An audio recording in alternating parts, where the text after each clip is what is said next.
Muito boa noite, gente. Tudo bem? Como é que vocês estão? Espero que todo mundo esteja muito bem. Estamos aí mais uma vez para dar continuidade aí à nossa playlist, o Evangelho no Lar. E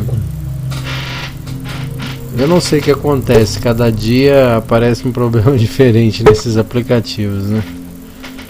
Hoje estou gravando com uma outra câmera aqui para ver o que rola, tá? Mas espero que o áudio esteja muito bom para vocês. Nós estamos aí para dar sequência aí à nossa playlist Evangelho no Lar, que é quando a gente, nesse canal, faz preces regulares, vibrações, né? Eu estava aqui agora há pouco ouvindo a minha música aqui, né, do meu artista aqui, do John Easton, no site Upbeat, enquanto eu me concentrava nos assuntos e nas coisas, enfim. Estava fazendo aqui também uma respiração, uma exteriorização de energia, no sentido de entrar numa vibe mais fluida, vamos dizer assim, para a gente começar efetivamente a nossa prece. Como vocês sabem, de um tempo para cá eu alterei o formato, então agora todas as vezes antes de começar eu já estou num estado de respiração, de relaxamento, né, de vibração positiva, para que efetivamente fazer a prece, né? E aí, como vocês também já sabem, a gente sempre usa esses 3 livros aqui como referências para nossas preces, né? O Evangelho segundo o Espiritismo, do Allan Kardec,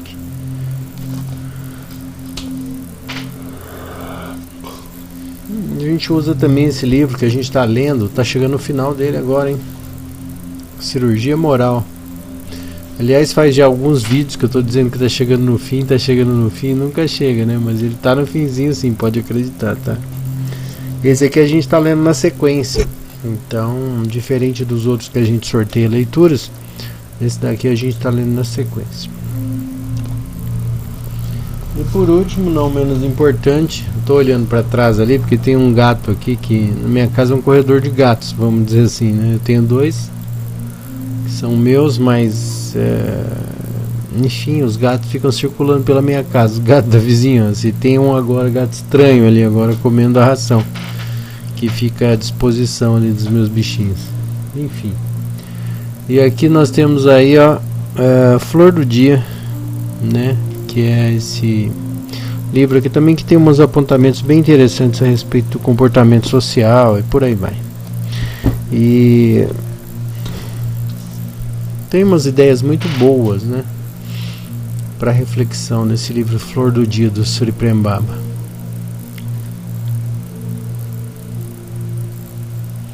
Baixar aqui um pouquinho o som. Nós vamos começar então efetivamente a evocação dos nossos bons amigos, né?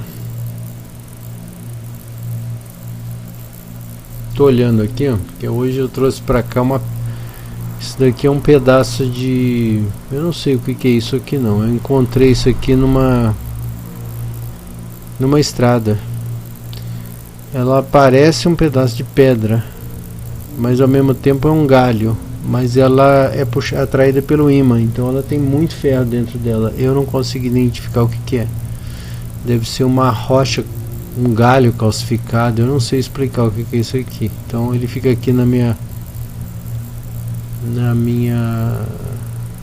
bancada aqui. Olha que coisa interessante. Ele tem peso de ferro, é uma pedra, mas tem o formato de um galho, um pedaço de galho. É muito curioso isso aqui. Se alguém souber aí o que é isso aqui, por favor coloque aí no comentário, porque é muito estranho. Uma hora eu vou mostrar para vocês ele em detalhes, colocando um ímã e tal. Parece um ferro. É muito louco. Bom, gente, então vamos começar então efetivamente. Aqui do meu lado, um defumador de sândalo. E vamos começar então.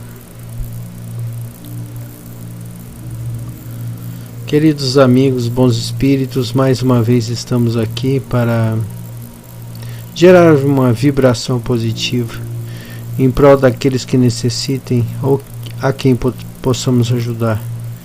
Pedimos humildemente que vós, os bons espíritos, potencializem nosso entendimento, favoreçam as nossas vibrações positivas e nos ajudem a nos concentrarmos em cada um daqueles que formam essa egrégora a partir de agora. Pedimos humildemente que vossos bons espíritos também nos ajudem e nos protejam, e que Jesus abençoe a todos nós, que assim seja, graças a Deus.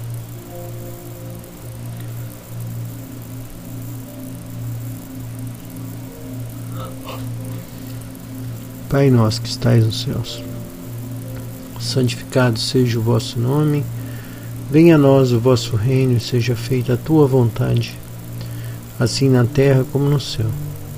O pão nosso cada dia nos dai hoje, perdoa as nossas ofensas, assim como nós perdoamos a quem nos tem ofendido. Não nos deixeis cair em tentação, mas livra-nos do mal, que assim seja, graças a Deus.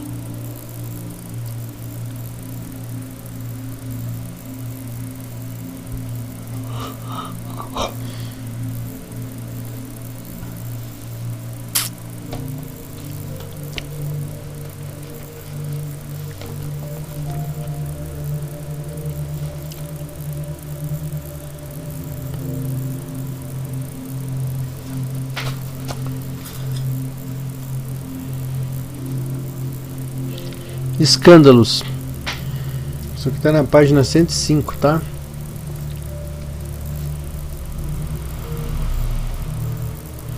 Escândalo. Se vossa mão não é motivo de escândalo...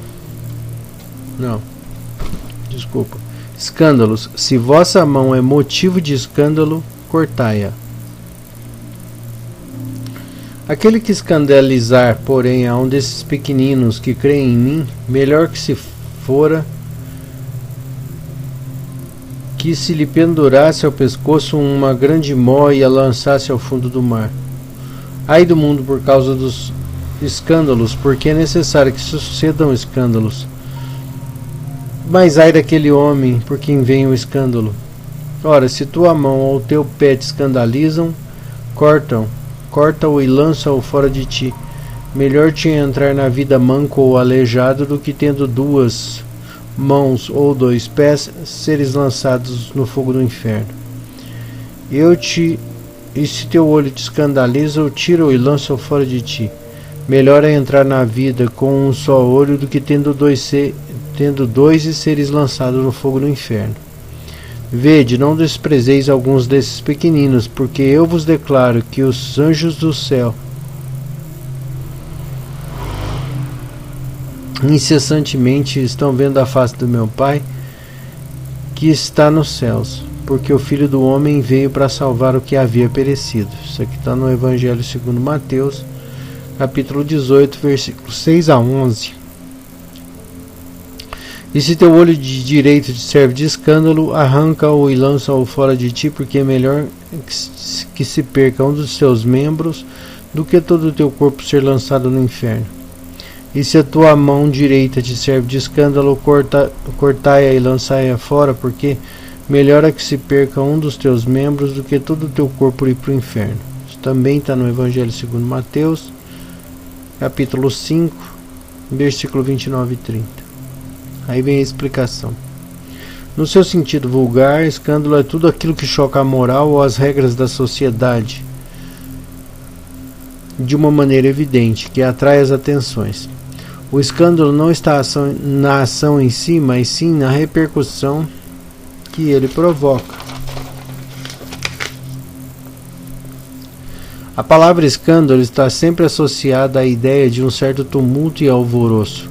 Muitas pessoas se contentam em evitar o escândalo, pois seu orgulho sofreria com isso. A sua reputação seria diminuída entre os homens, contanto que as suas maldades sejam ocultadas. Isso lhe basta e a sua consciência fica tranquila.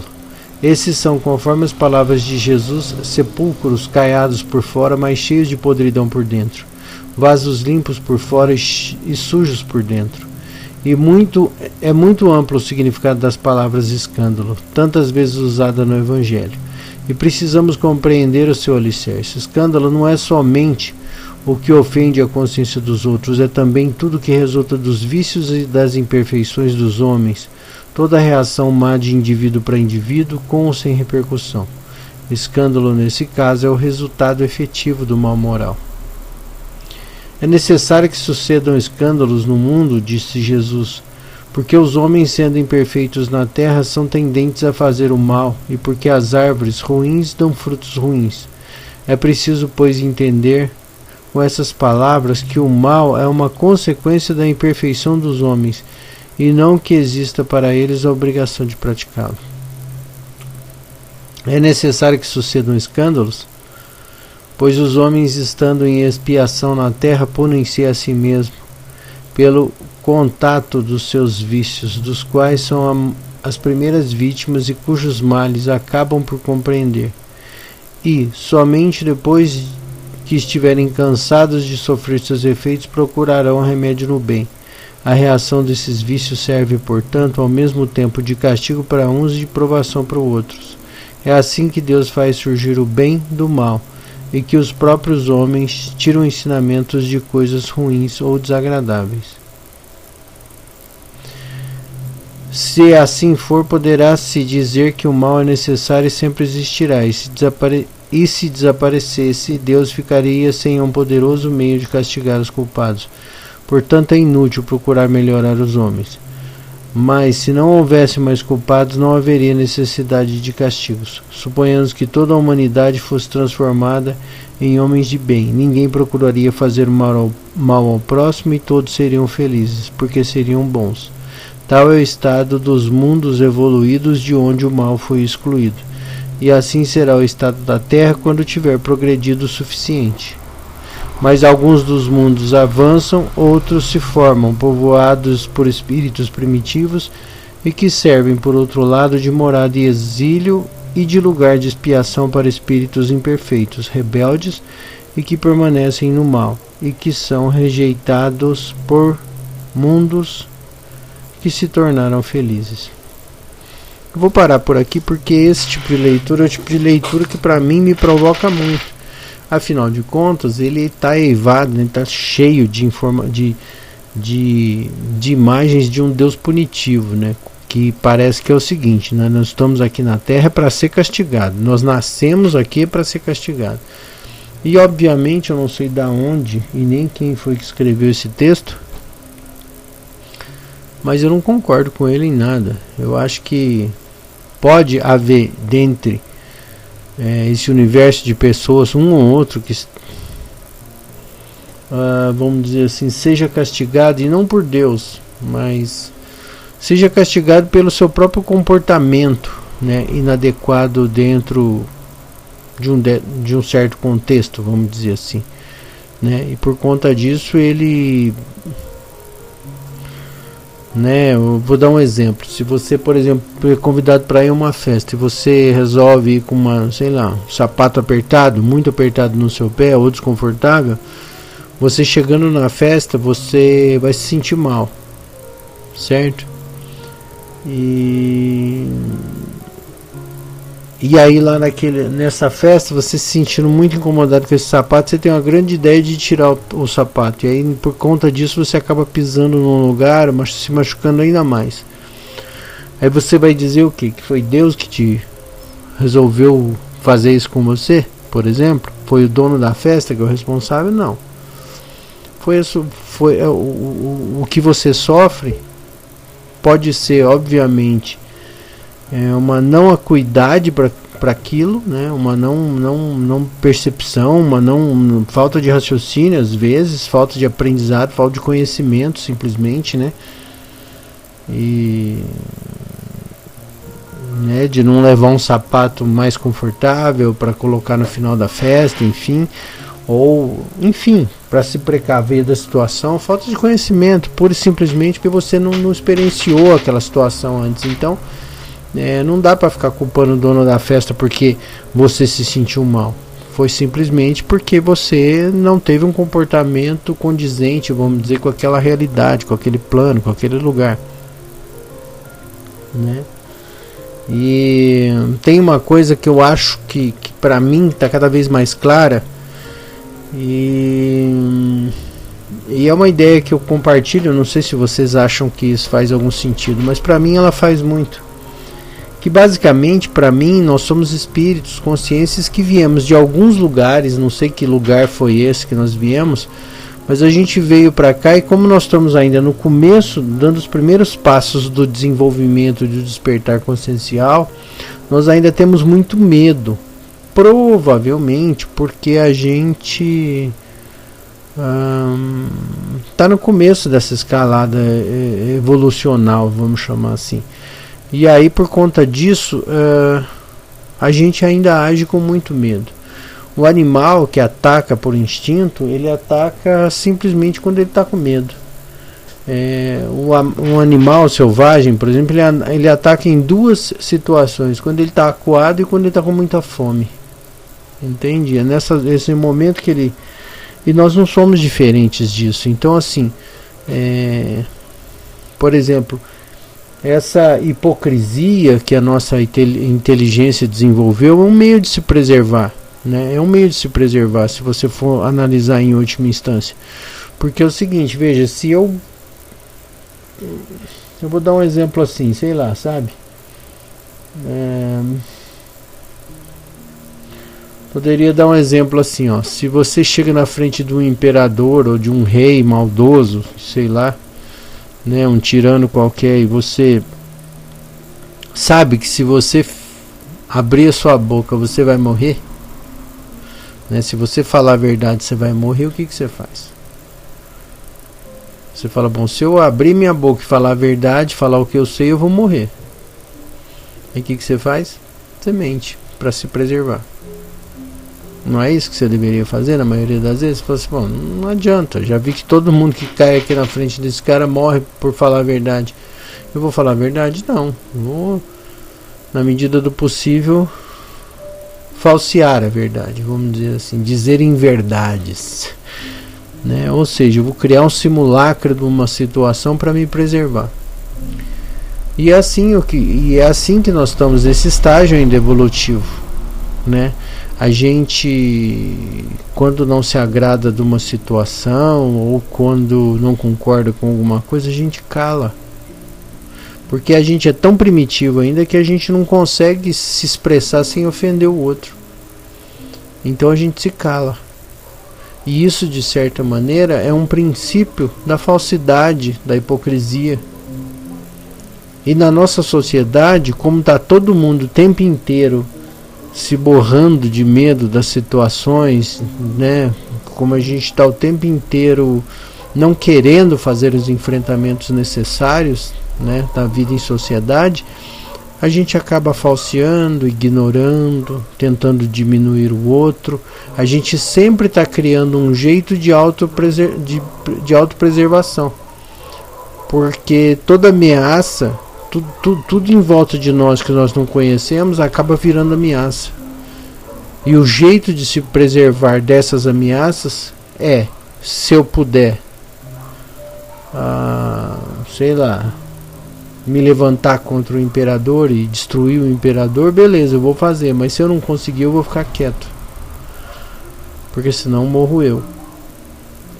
Então é uma questão até de autopreservação isso. E eu não estou colocando aqui que isso é uma coisa condenável. Não é isso. Isso é só a maneira como a gente ainda entende. Então, por exemplo, quando a gente, por exemplo, vê esse conceito judaico-cristão de culpa, de condenação, de castigo, que, por exemplo, está nessa leitura, é claro que é perceptível que a gente compreende, né? Que o objetivo aqui é fazer uma ameaça. É tipo assim, olha, eu vou te ameaçar porque é a única maneira que eu tenho de fazer você entender que não é para fazer certas coisas, que não é para necessariamente ser o elemento manifestador dos escândalos. Por exemplo, aqui fala de escândalo, né? E por quê? Porque o escândalo está diretamente relacionado com a questão emocional, com a questão do disparamento do gatilho emocional. A pessoa, sabe, ela grita, ela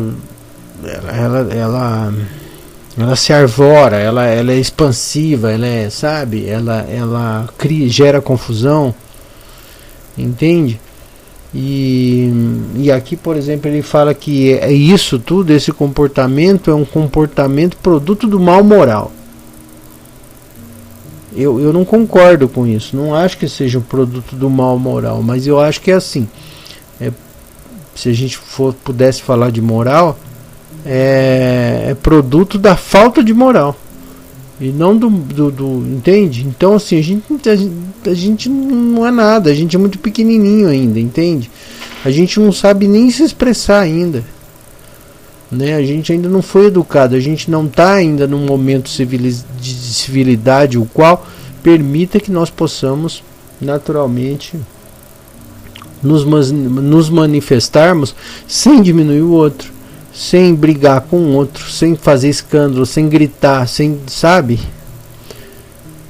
E isso de certa maneira é fruto do atraso moral, do atraso evolutivo que nós estamos, e está tudo certo.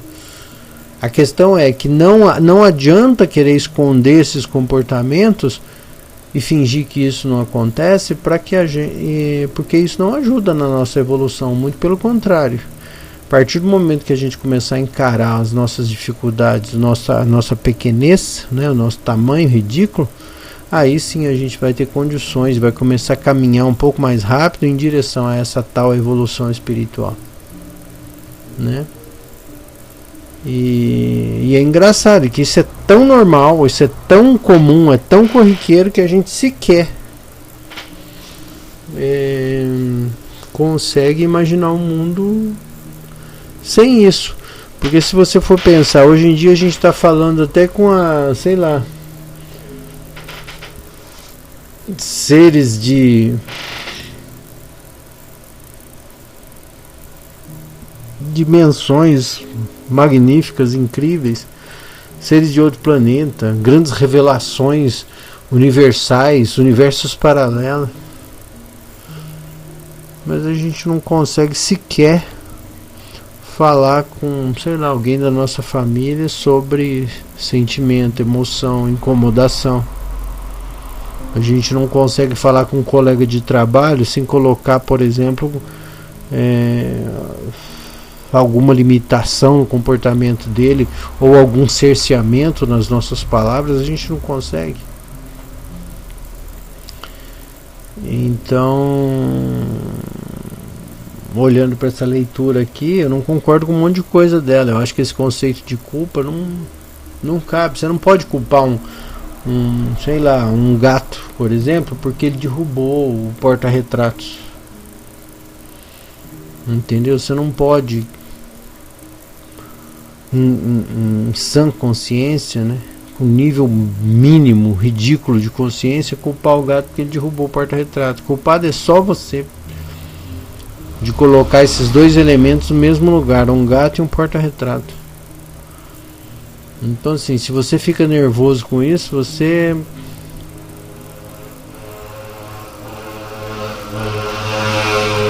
não tem nem o que dizer. Não tem o que dizer. Então assim, se Deus é onipresente, onisciente, onipotente, ele sabia que isso ia acontecer, e se ele permitiu que isso acontecesse, é porque ele sabe exatamente as consequências. E Deus, na sua infinitude de bondade, ele jamais vai ficar bravo com você porque você está pisando no tomate, entendeu? Ele já não vai, porque ele sabe que você só vai fazer isso. Você está num nível evolutório que é assim, não tem jeito, você não vai escapar disso. É inescapável, né? Essa situação não tem jeito, é você e o porta-retrato. Você vai fazer. E não é justo você ficar culpando um indivíduo que simplesmente não compreende. Entende? Então tá tudo certo.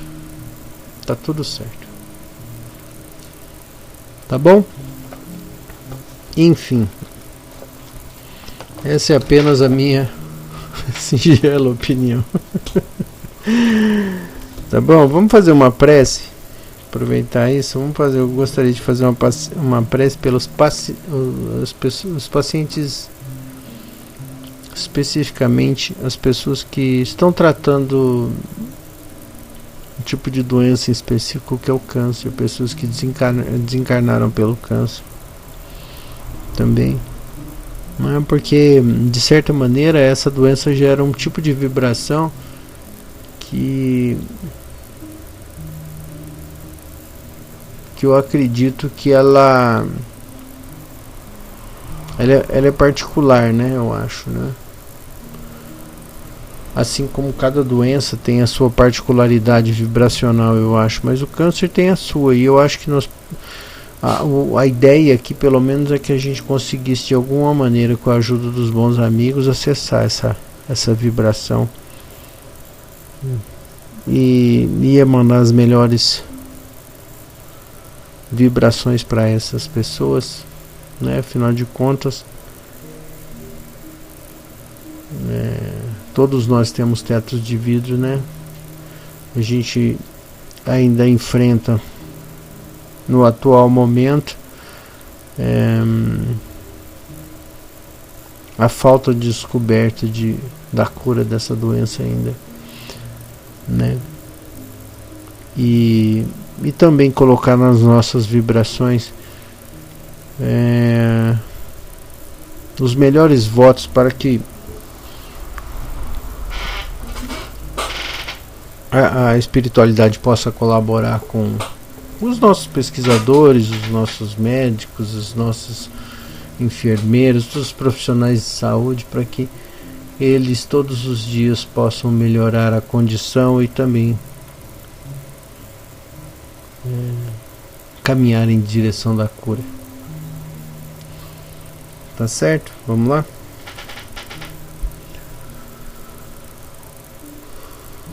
Pai de infinita bondade e amor, mais uma vez estamos aqui para oferecer algo de nós, pequeno, singelo, mas com ímpeto vigoroso de melhora, de recuperação, de paz, de fortalecimento, de dispersão de energias de tristeza e sofrimento que possam haver. Pai, que nós possamos compartilhar parte da nossa saúde com esses corpos que ainda estão por aqui, e também com essas consciências que já se libertaram. Que a tua infinita bondade e amor, potencializados pelo trabalho dos nossos bons amigos, possam fazer e trazer o melhor resultado, e que Jesus abençoe a todos nós, que assim seja. Pai nosso que estais nos céus, santificado seja o vosso nome, venha a nós o vosso reino, seja feita a tua vontade, assim na terra como nos céus. Pão nosso cada dia nos dai hoje, perdoa as nossas ofensas, assim como nós perdoamos quem nos tem ofendido. Pão nosso cada dia nos dai hoje, perdoa as nossas ofensas, assim como nós perdoamos quem nos tem ofendido. Não nos deixeis cair em tentação, mas livra-nos do mal. Que assim seja, graças a Deus.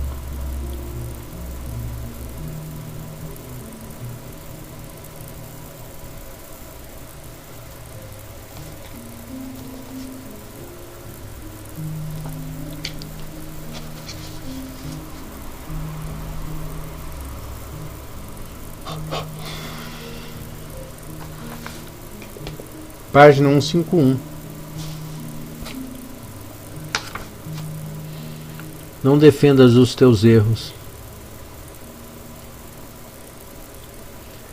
Quem não sabe quando está errando? As leis naturais palpitam em nossa consciência como bênçãos de Deus para guiar a todos. E os erros de onde vêm? Eles nascem da facilidade. Esquecemos-nos que todas as coisas fáceis são perigosas, se não mentirosas, no caminho da ascensão espiritual. Um diamante não vive jogado aos punhados pelos monturos de uma cidade, nem se tropeça em pepitas de ouro em rua civilizada. O dinheiro de um banco vive trancafiado em cofres fortes, com segredos secretos que impedem sua abertura até aos donos em determinadas horas. Todos os valores são difíceis à aquisição, e os valores do espírito muito mais, pois eles estão guardados a 7 chaves, no dizer da ciência secreta. A cada chave destranca 7 portas, e cada porta se abre, nos mostra 7 caminhos, e cada caminho dá acesso a 7 cidades, onde reinam os 7 dons de Deus.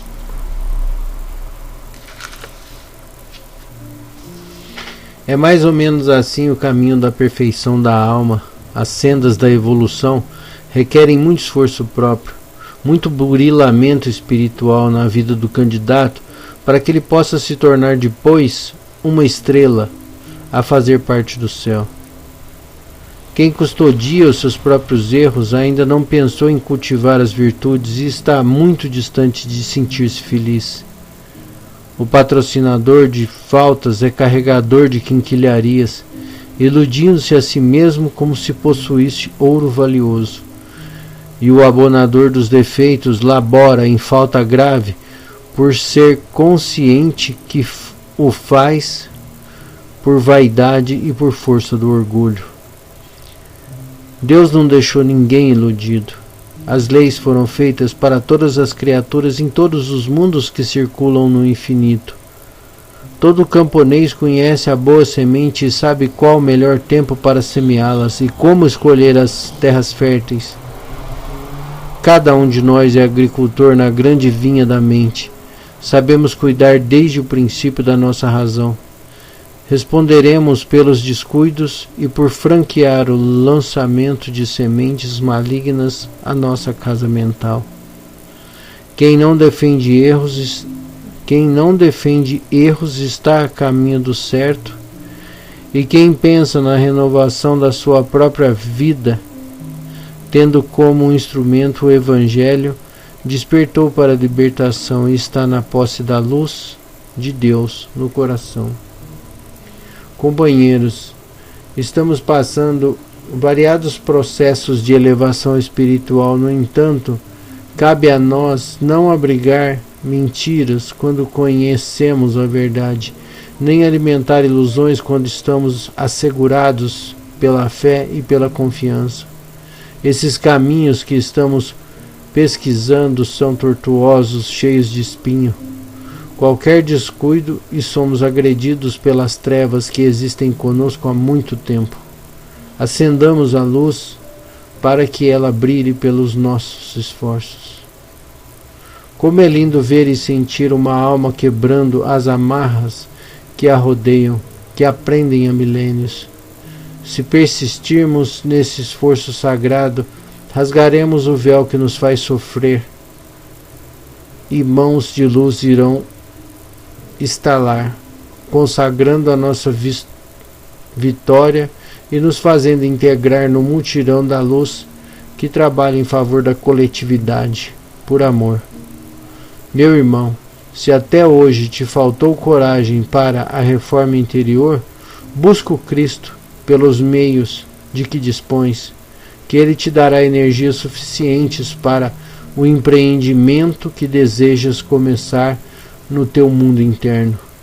Não percas tempo, começa agora, que as mãos de Deus estão a teu favor e Cristo será o caminho. Inicia agora a tua operação moral.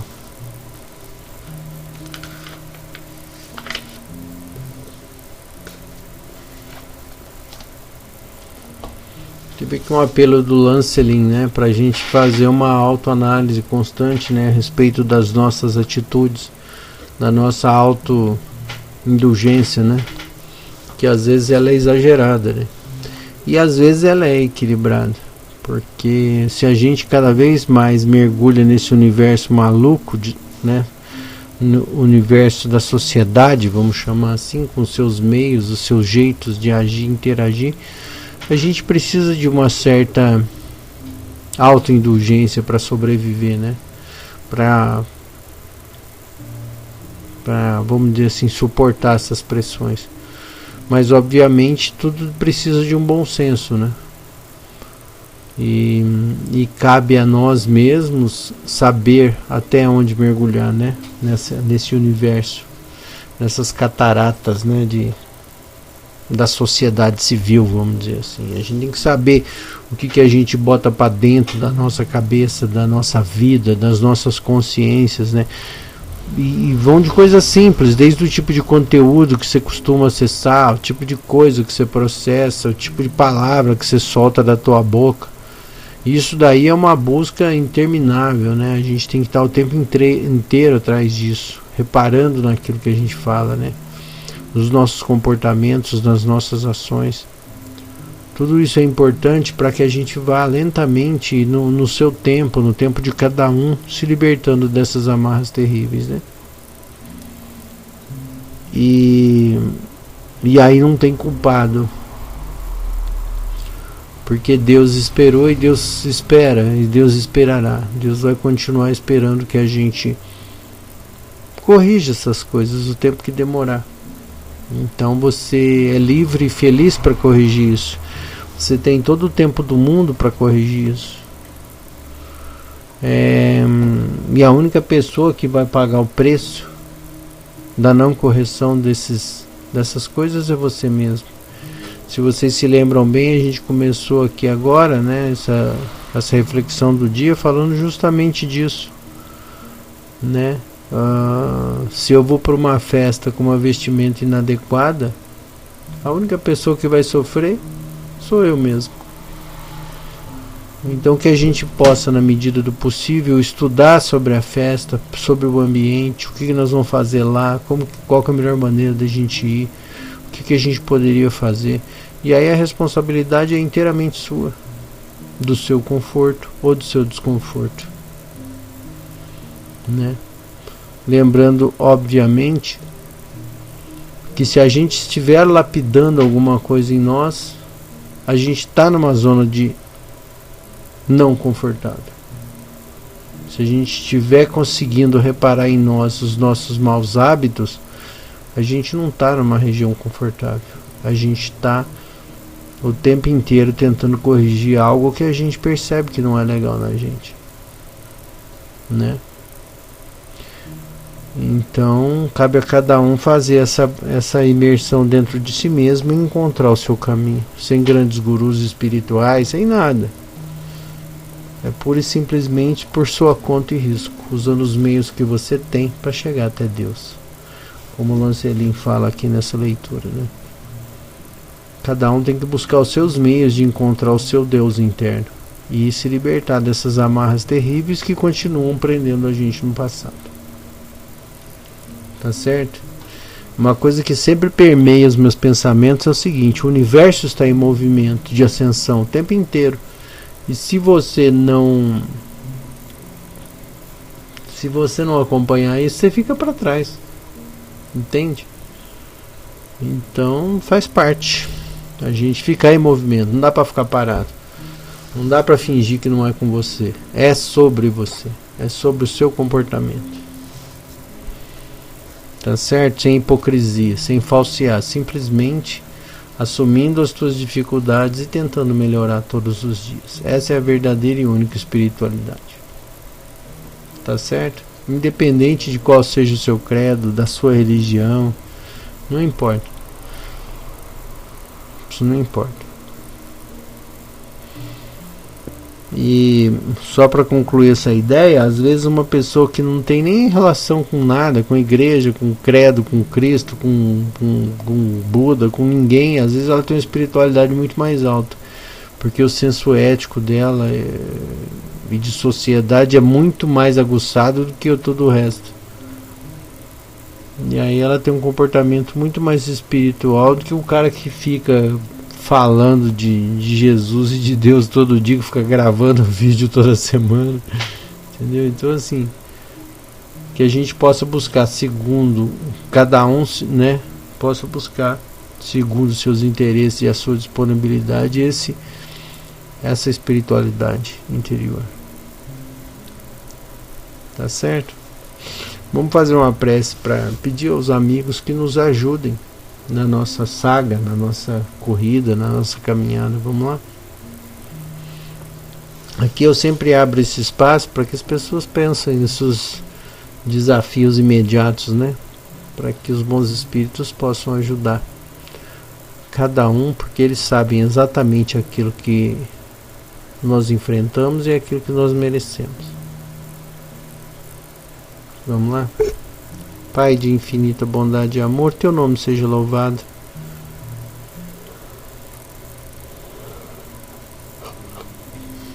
Que vós, os bons amigos, possam nos ajudar a encontrar o caminho e a solução para as nossas dificuldades imediatas. Que vós, os bons espíritos, possam encher os nossos corações de alegria e de paz, para que nós possamos ter a coragem necessária para os enfrentamentos que precisamos ter. Sejam eles de ordem moral, sejam eles de ordem econômica, sejam eles de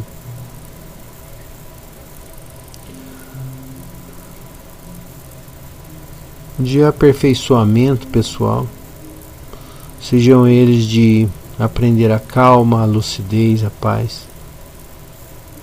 Que possamos ser o braço forte da espiritualidade, agindo nos corações, que possamos ter a ternura necessária para amparar aqueles que, como nós, enfrentam as dificuldades de passagem por esse plano. Que Jesus abençoe a todos nós, que assim seja. Pai nosso que estais nos céus, santificado seja o vosso nome. Venha a nós o vosso reino, seja feita a tua vontade, assim na terra como no céu. Pão nosso cada dia nos dai hoje, perdoa as nossas ofensas, assim como nós perdoamos quem nos tem ofendido. Não nos deixeis cair em tentação, mas livra-nos do mal, que assim seja, graças a Deus.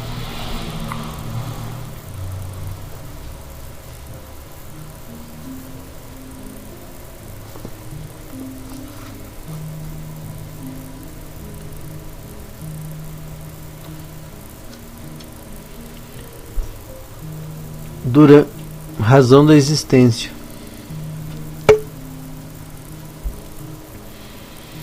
Durante o estágio de evolução da consciência, você pode simplesmente trabalhar para ganhar dinheiro sem se questionar a respeito do propósito daquilo que está fazendo.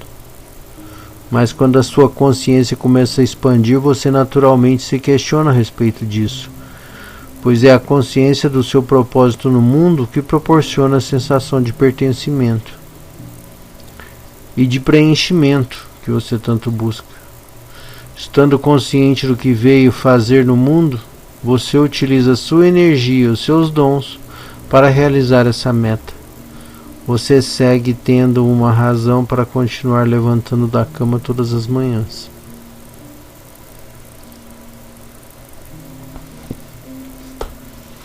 Eu, de certa maneira, sou prova viva disso. Parece que essa leitura é sempre para mim. Porque por mais que a gente faça na vida, e assim, eu não tenho nada na vida, nada economicamente falando. Tem muita coisa que pra mim já é suficiente, mas assim, o que eu quero dizer assim, é que eu não tenho casa própria, eu não tenho um carro velho próprio. E sempre trabalhei minha vida inteira, desde os 11 anos de idade, 10 para 11 anos comecei a trabalhar. E é engraçado que até hoje, por mais que você faça, por tudo que eu tenha feito, chegou um momento da minha vida que as coisas começaram a não fazer mais sentido. E fazer esse canal, fazer esse momento de prece e poder colocar essas ideias à disposição do questionamento das outras pessoas é uma coisa que para mim faz sentido. Para que a gente possa, enfim, chegar num consenso, ou pelo menos colocar essas ideias para o mundo. E é isso que faz, por exemplo, eu sair da cama todos os dias e fazer coisas que não fazem sentido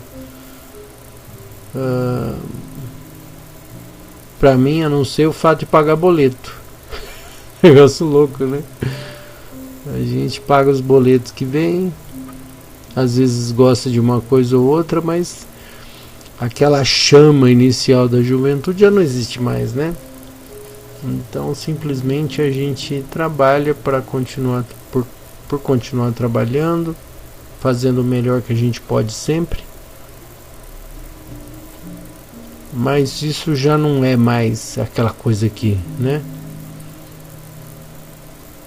Porque talvez dentro de mim as minhas ansiedades, as minhas ânsias, né, pessoais são outras agora, né? Elas mudaram. Então tá tudo certo, muito respeito pelo meu trabalho e pela forma como Deus me permite seguir vivendo, né, comprando as minhas coisinhas, me alimentando, morando numa casa segura, pagando internet, tá tudo certo, zero bronca, né? Mas o mais legal é poder, de certa maneira, fazer algo que eu acredito que seja mais duradouro do que o que a minha mão pode produzir.